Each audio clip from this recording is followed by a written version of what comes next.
Hey tout le monde, j'espère que vous allez tous bien. Aujourd'hui je vais vous faire une petite vidéo sur le Béline, donc deuxième cours par rapport à l'interprétation des cartes du Béline. Donc on avait vu, pour petit rappel sur l'autre vidéo, donc on avait vu le soleil, la lune et les cartes qui étaient donc sans les planètes, donc l'homme, l'étoile de l'homme, l'étoile de la femme, la clé, donc la destinée, et la carte bleue. Aujourd'hui on va donc regarder deux autres planètes. On va donc regarder planète Jupiter et la planète Mars. Avant toute chose, vous pouvez naturellement vous abonner à la chaîne, liker, mais ça c'est optionnel, commenter et partager. Allez, on y va, c'est parti, c'est maintenant.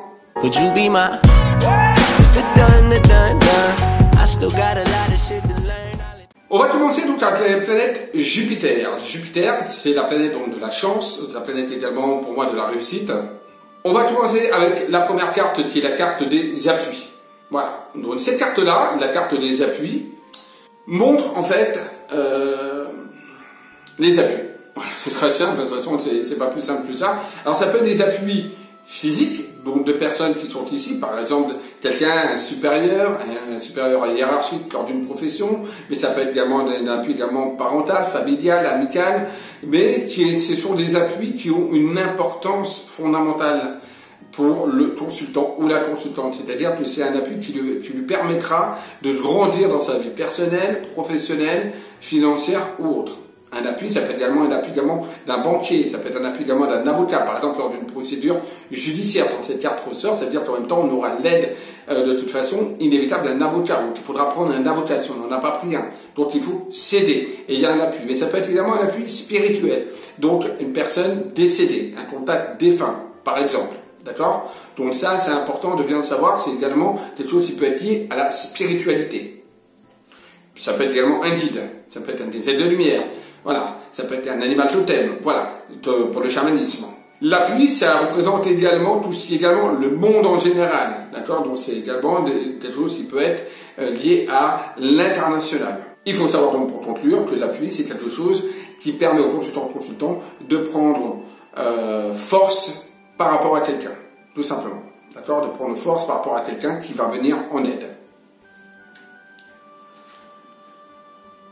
La carte beauté. Donc toujours planète Jupiter. Cette carte beauté a donc avec une fleur, comme une fleur de lys.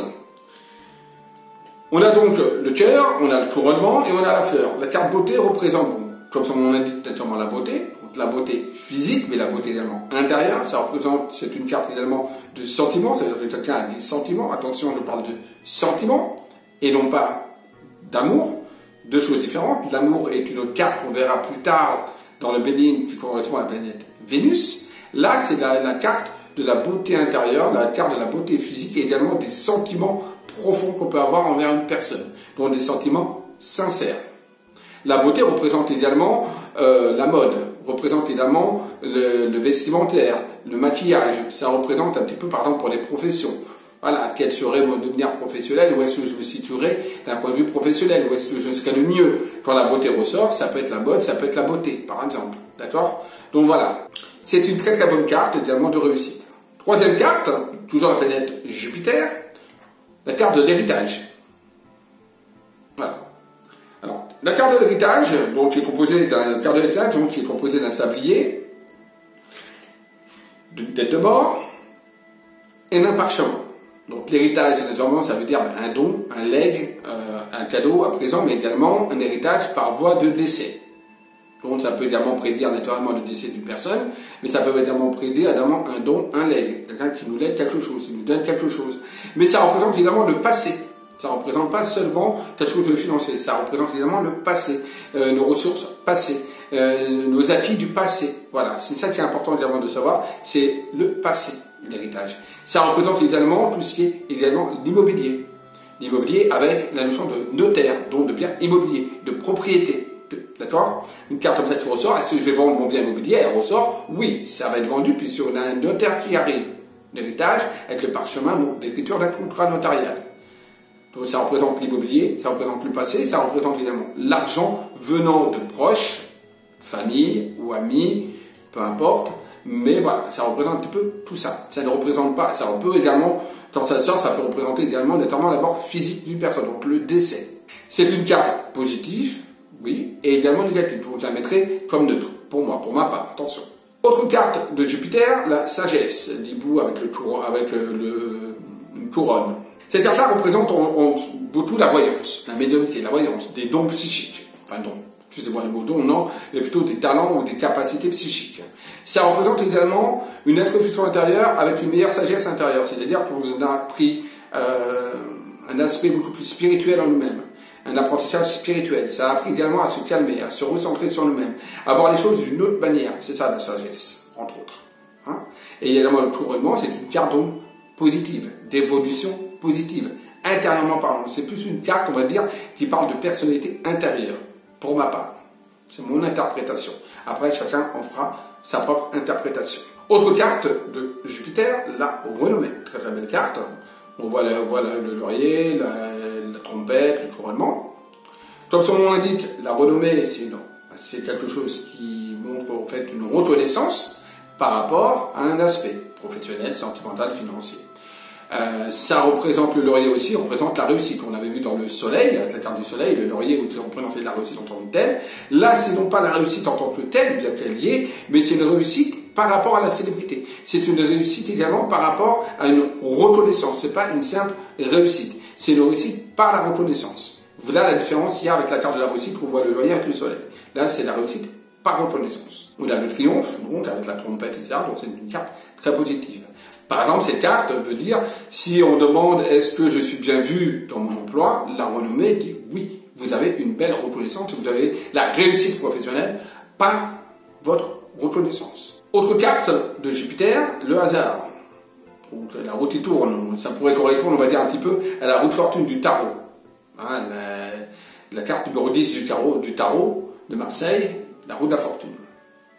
Le hasard, ce sont des choses qui tombent comme ça, quand on s'y attend. Donc, ça peut être positif ou négatif. C'est une carte qui, pour moi, est neutre, de toute façon. D'accord? Après, il faudra voir les cartes environnantes. Comme tout ce que je dis, toutes les cartes, c'est l'interprétation de la carte seule. Mais il faut voir ensuite les cartes qui les environnent. Mais tout ça, on verra dans une prochaine vidéo, quand j'aurai terminé de dire un petit peu toutes les cartes, on regardera ensemble les méthodes de tirage et également les cartes environnantes sur à quoi elles pourraient correspondre. Donc le hasard, c'est ce qui tombe sans le vouloir, c'est un peu le destin, c'est un peu voilà, on s'y attend pas et boum, ça arrive, en positif ou en négatif. C'est le hasard. Carte neutre donc pour ma part. Enfin, dernière carte de Jupiter, le bonheur. Qui n'aspire pas au bonheur? Tout le monde, je suppose. Et j'espère que tout le monde aura le bonheur et je vous le souhaite de tout cœur. Donc le bonheur, comme son nom l'indique, de toute façon c'est très simple, c'est le bonheur. Après, chacun conçoit le bonheur à sa manière, à sa façon, mais en tout cas, ça montre que de toute façon, vous serez heureux, quelles que soient vos aspirations, vous réussirez et vous serez heureux. Voilà, vous aurez pleine satisfaction par rapport au tirage que vous aurez fait, que ce soit personnel, professionnel ou financier. On voit également que le bonheur peut être également donné, c'est-à-dire qu'il va falloir que vous travaillez sur le bonheur. Comme vous voyez, on a la main qui ressort, ça veut dire quoi? La main, ça veut dire qu'en même temps, il va falloir que vous arriviez à votre bonheur par vous-même. C'est-à-dire c'est un bonheur qui vous arrive, mais par vous-même. C'est vous qui l'aurez créé, ce bonheur. Et ça ne vous viendra pas comme ça. Et petit aparté, il y a aussi l'étoile. On voit également, l'étoile représente également les espérances, les envies. D'accord? De couronnement. Donc le bonheur est une carte pour moi positive, bien évidemment. On va passer à une planète qui est un petit peu plus difficile que Jupiter. On a fini cette première carte de Jupiter. On va passer maintenant à une autre planète, beaucoup plus difficile cette fois, beaucoup plus de combat. C'est simplement la planète Mars. Donc la planète Mars, voilà, qui est représentée par ce signe. Alors, on va commencer déjà avec une carte qui fait froid dans le dos, c'est la méchanceté. Donc planète Mars, il faut savoir, c'est la planète des combats, des affrontements.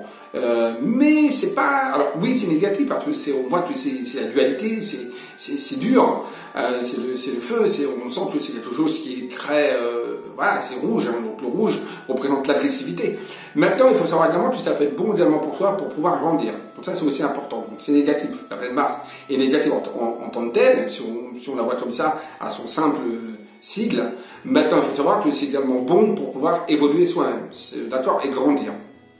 Donc, je reviens sur la méchanceté, planète de la méchanceté. Donc, on a donc une lanterne avec un poignard.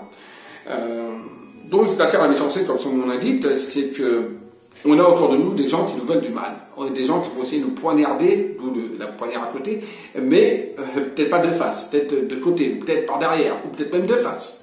Ça peut montrer également que nous-mêmes, on peut être aussi méchants, d'accord? Donc c'est pas que sur l'extérieur, ça peut être aussi en nous-mêmes. Donc c'est une carte, on va dire, négative de toute façon. Il n'y a aucune positivité dans cette carte, si ce n'est qu'il va falloir évoluer, tout simplement. Et ou sinon qu'il faudra faire attention aux personnes qui nous entourent. Donc carte, bien évidemment, négative. Autre carte encore, difficulté, la carte du procès. Donc on a deux lettres qui s'entrecroisent. Alors la carte du procès est une carte pour moi qui est négative et positive, les deux. Négativité parce que ça montre de la difficulté, ça montre des conflits, ça montre des procédures judiciaires, donc ça c'est naturellement pas très facile, ça montre des disputes, mais ça peut également signifier des contrats au niveau professionnel. Est-ce que je vais réussir à avoir un contrat prochainement d'un point de vue professionnel? Quand cette carte-là sort, on peut dire que oui, il y a quelque chose qui va se signer, parce que les procès, c'est également des procédures, c'est également des contrats qui peuvent se signer, c'est des papiers administratifs. Donc c'est pas négatif, mais ça montre aussi la difficulté. Attention, c'est pour ça qu'il faudra avoir les cartes évidemment qui les entourent. Par exemple, si on a un procès également d'intérêt professionnel, est-ce que je vais justement réussir à avoir ce poste? Cette carte peut sortir, donc ça peut être positif dans le sens où oui, il y a un contrat qui arrive. Si on a par exemple la carte de soleil nativité à côté, donc on voit qu'il y a un contrat qui se signe, un nouveau contrat qui va se signer. Par contre, si à côté de cette carte-là, on a une autre carte qui est la carte de l'ennemi, ou de la méchanceté par exemple qu'on vient de voir, ou la carte de l'ennemi, qu'on va d'ailleurs voir, là, on peut se dire que malheureusement, vous allez perdre cet emploi parce qu'il y a d'autres concurrents à côté de vous. Donc voilà, c'est un exemple d'interprétation. Donc c'est une carte négative, plutôt négative, mais peut également être positive dans certains cas. D'accord? Comme par exemple pour une procédure, est-ce que je vais gagner mon procès? Il y a par exemple cette carte-là qui sort avec à côté la carte du bonheur, vous pouvez dire que oui, vous allez gagner votre procès. Mais si à côté on a la méchanceté avec par exemple une autre carte négative, on peut dire que malheureusement vous allez perdre votre procès. Donc c'est une carte qui peut être positive et négative, mais plus négative que positive généralement. Autre carte de Mars, c'est également le despotisme. On a quelqu'un qui est enchaîné, pieds et mains liés. Alors cette carte-là montre bien que le despote, c'est-à-dire qu'on est sous le joug de quelqu'un, donc ça peut montrer très bien la jalousie, ça peut montrer également beaucoup plus la jalousie, c'est-à-dire ça peut également démontrer également donc la jalousie, mais également la possession, mais la possession forte. Ça peut montrer également qu'on ne s'est pas libéré de quelque chose du passé, qu'on a toujours dans la tête quelqu'un, par exemple, et qu'on n'arrive pas à se libérer, qu'on n'arrive pas à être tranquille par rapport à ça, ou que quelqu'un n'arrive pas à nous lâcher, par exemple, quelqu'un, un ex, par exemple, qui est tout le temps derrière toi, et on voit qu'il est là, et voilà, ça c'est toujours un peu négatif. Ou alors, ça veut dire qu'on est pieds et mains liés, bloqués dans une situation, et qu'on n'arrive pas à évoluer, on est pieds et mains liés. Voilà, ça veut dire tout ça. Et c'est également, dans le sentimental, quelqu'un qui veut prendre possession de la relation, c'est-à-dire qui, au lieu d'être vraiment dans une relation, on va dire, équilibrée, il essaye de prendre le dessus par rapport à une personne, donc voilà, il devient un despote, un petit peu, d'accord? Donc ça peut être aussi la tyrannie. Donc voilà, donc une carte un petit peu difficile, c'est une carte qui est de toute façon négative, celle-là. Il faut bien s'entendre, il n'y a pas de positivité dans cette carte. Après, il faudra voir les cartes environnantes, mais déjà, cette carte est quand même négative, elle n'a pas de connotation neutre, ni de connotation positive. Voilà la fameuse carte que je vous disais tout à l'heure, l'ennemi, donc Mars, d'accord? Donc on a un serpent avec un glaive. Ces cartes-là, du mot, il y a marqué ennemi, donc voilà, on sait que ce sont des personnes qui sont négatives autour de nous, qui nous veulent du mal, alors soit inconsciemment, soit consciemment, mais qui nous veulent du mal.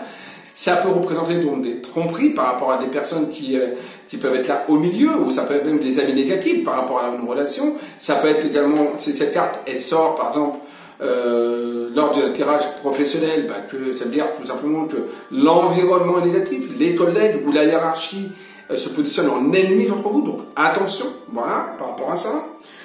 Ça peut représenter également la sexualité, le serpent représente également la kundalini, donc la sexualité, ça représente également l'énergie, d'accord, cette carte représente également l'énergie, donc généralement cette carte-là, avec le glaive, naturellement, montre quand même une carte plutôt négative, dans son sens, en tout genre négatif. Maintenant, il faudra voir des cartes environnantes, toujours. Mais bien sûr, ça représente, cette carte-là, pour moi, elle est négative. À part si on parle un peu de sexualité, etc. Donc là, on peut démettre comme ça, il y a une bonne sexualité dans le couple. Mais voilà, en général, c'est une carte négative. La carte des pourparlers, donc une carte toujours de la planète Mars, on voit un arbre avec plusieurs oiseaux qui arrivent pour justement parler. Donc ça, c'est une carte neutre.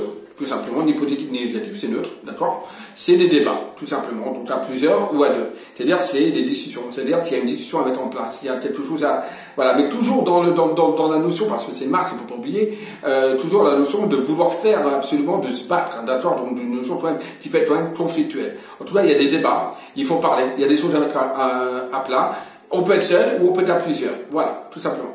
Parce qu'il y a plusieurs, dans l'image, on voit plusieurs oiseaux. Donc c'est important de dialoguer, de discuter et de parler. Donc c'est une carte qui est neutre. Quand j'ai une carte en neutre, c'est-à-dire qu'il faut vraiment voir l'environnement qui est à côté des cartes, hein, d'accord? C'est-à-dire les autres cartes qui l'environnent. Autre carte, le feu. Donc là, on a une flamme avec deux coques qui se battent, bien rouges. Hein. Donc ça représente quoi? Ça peut représenter le feu, hein, ça peut représenter bien sûr un incendie, mais ça peut également représenter le combat de coq, donc des combats, hein, des affrontements. On verra qui sera le plus fort, qui va réussir à s'en sortir le mieux. Donc voilà, ça représente ça. Ça peut représenter également la passion, ça peut représenter également le feu de la passion, ça peut représenter également par exemple dans le sentimental, une relation conflictuelle. Ça représente un petit peu tous ces conflictuels. Carte généralement négative également, donc pas neutre, mais négative. Enfin, dernière carte donc d'après Marx, l'accident. Une carte pas très belle. Non pas dans son graphisme, mais dans son interprétation. L'accident représente l'accident, donc il peut se passer n'importe quoi, sur la route, sur le bateau, au voyage, il peut se passer un accident, mais il peut également se passer l'effondrement d'une relation, par exemple sentimentale. La carte de l'accident représente plutôt quelque chose de brutal, d'inattendu. Voilà, c'est ça la carte de l'accident. D'accord? À l'instar de l'autre carte, on verra plus tard, qui est plus qui sont de durée. Là, c'est quelque chose de soudain, d'inattendu. C'est des clashs. C'est des clashs qui ont provoqué de vives tensions et une séparation brutale. Voilà. C'est également, on va dire, plus, pour moi, c'est une notion de break, plus de rupture définitive ou de vraie rupture. C'est plus un stand-by, un break. C'est-à-dire, l'accident, on s'en remet de l'accident. Hein, heureusement, souvent, on peut se casser la cheville, mais ça se remet. Ça peut mettre du temps, mais ça se remet. L'accident, c'est ça pour moi. C'est plus, par exemple, dans la notion sentimentale, un break, un stand-by, une attente. Ça peut être également l'effondrement de quelque chose pour mieux refonder, pour mieux reconstruire. Puisqu'on a la maison qui s'effondre, mais elle ne s'effondre pas en totalité. Donc tout peut encore se reconstruire. L'accident peut également montrer des dégâts dans un domicile, donc des dégâts des eaux, le feu, comme j'ai dit. Hein, ça peut également montrer également, pour moi, si par exemple à côté de vol-perte, un cambriolage par effraction brutale. Voilà. Par exemple, hein, c'est un exemple comme un autre. Hein. Donc c'est une carte généralement négative. Voilà, il n'y a pas neutre ni positive, elle est négative et toujours il faudra voir les cartes qui l'environnent par la suite. Voilà, on a donc vu les cartes de Jupiter et les cartes martiennes. Prochaine vidéo, donc encore cette fois je vais faire 3 cartes, d'accord, autant de cartes, on verra, concernant donc le fameux Béline.